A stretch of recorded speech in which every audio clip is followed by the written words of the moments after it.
Sampai hari ini memang Mahkamah Konstitusi belum mengumumkan, memberitahu kepada KSPSI Andi Gani AGN dan KSPI sebagai penggugat utama dua konfederasi ini kapan sidang akan dilanjutkan.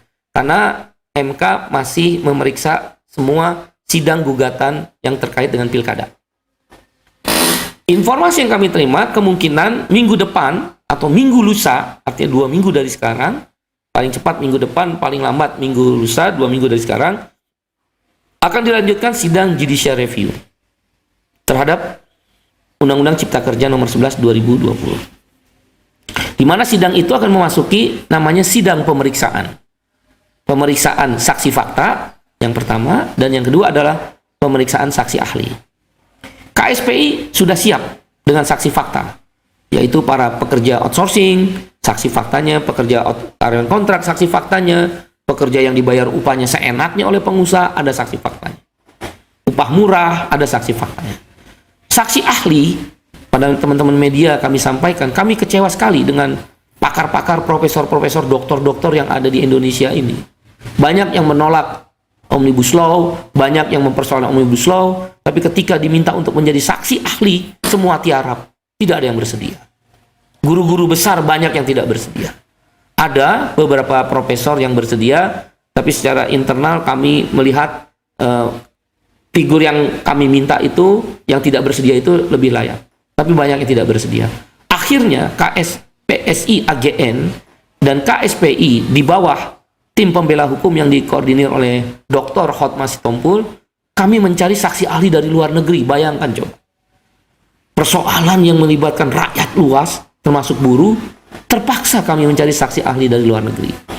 Yaitu sudah disepakati satu orang ahli hukum internasional namanya Jeff Fogg. FIFA itu Jeff Fogg. Itu adalah ahli hukum internasional. Dia salah satu ketua Ikatan Lawyers Internasional. Ya. Yang kedua adalah salah satu expert ahli dari ILO, International Labour Organization, yang berkantor di Jenewa.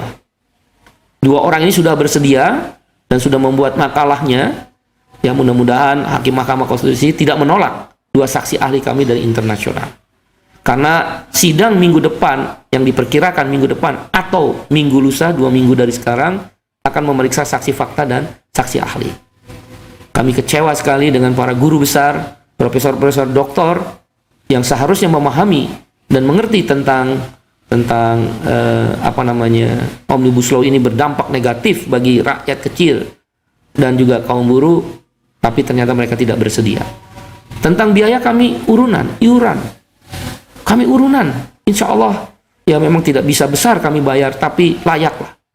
Kami siapkan itu, urunan. Silakan periksa ke kawan-kawan buruh di pabrik-pabrik. Kami urunan biaya-biaya itu untuk membiayai saksi ahli. Tentu kan keahliannya harus dihormati, dihargai. Walaupun mereka tidak meminta tarif, tidak ada yang meminta tarif, tidak ada. Tapi kita harus menghormati. Tapi itu pun akhirnya kami harus membiayai saksi ahli dari luar negeri.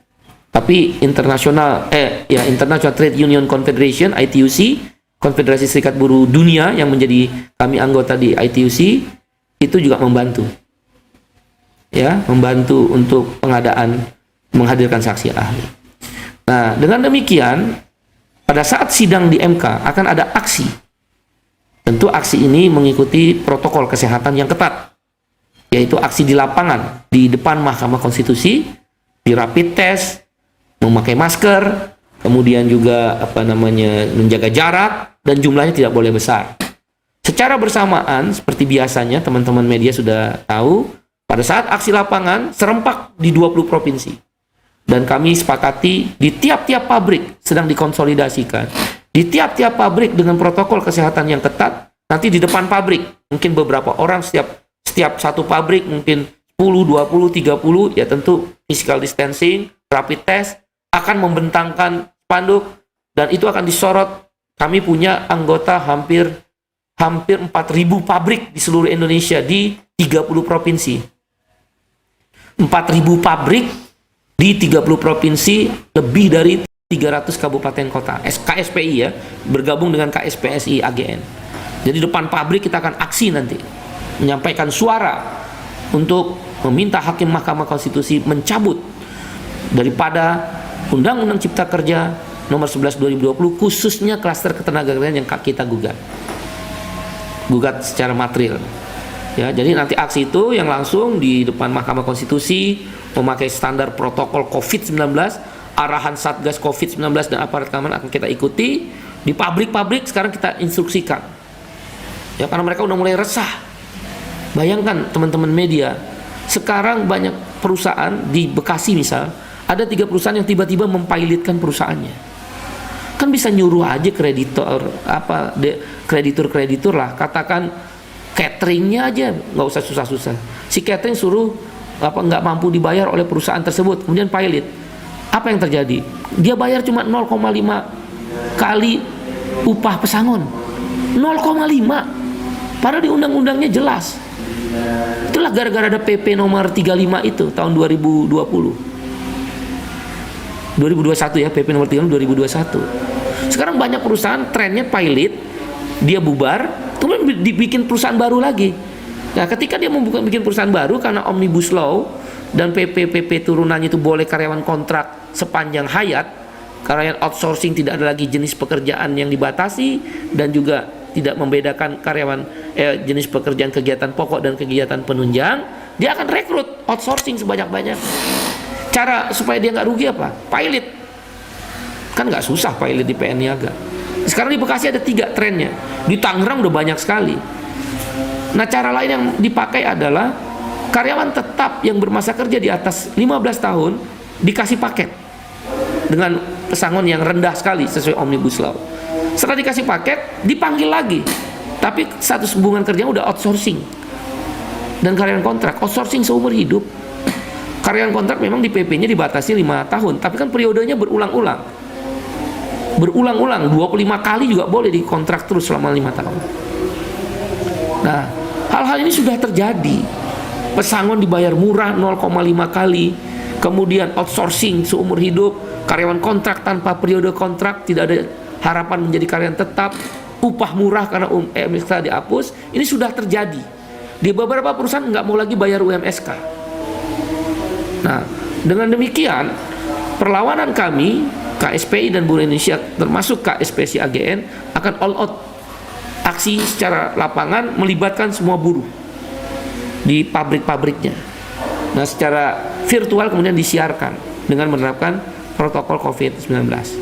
Dan internasional ITUC dan ILO sidang bulan Juni, nah ini informasi, sidang bulan Juni ILO 2021 ini kalau jadi ada ya, kan tahun lalu tidak ada sidang karena COVID-19. Kalau ada sidang bulan Juni ILO terbatas memang, kami akan bawa sebagai CFA namanya, Committee Freedom Association.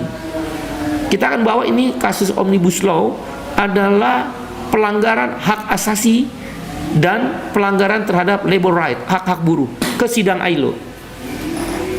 Kebetulan saya lah ILO governing body, pengurus pusat ILO. Saya akan pidato meminta waktu melalui workers group agar diperkenankan menyampaikan, membawa kasus Omnibus Law ini dalam sidang ILO.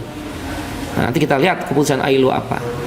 Kira-kira itu perkembangannya. Aksi secara lapangan seluruh pabrik akan kita gerakkan, tapi protokol kesehatan yang ketat, Satgas Covid arahannya kita ikuti, termasuk yang di nasional, dan aksi virtualnya yang akan melibatkan mudah-mudahan ratusan ribu, bahkan mudah-mudahan kalau didukung, kami minta dukungan teman-teman media untuk memberitakan, jutaan orang bisa menonton live Facebook, Twitter dihidupkanlah. Tolonglah, kita menghadapi ancaman yang serius. Selain COVID-19 akan terjadi ledakan PHK, dan Omnibus Law dan PP turunannya membuat buruh makin terpuruk, miskin, tanpa kepastian kerja dengan sistem outsourcing dan jaminan sosial yang menipis.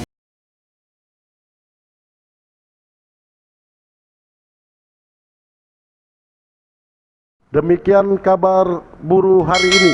Mohon like, subscribe, komen, dan share-nya ya teman-teman, agar suara buruh didengar seantero negeri ini. TV-nya buruh, TV-nya kaum buruh.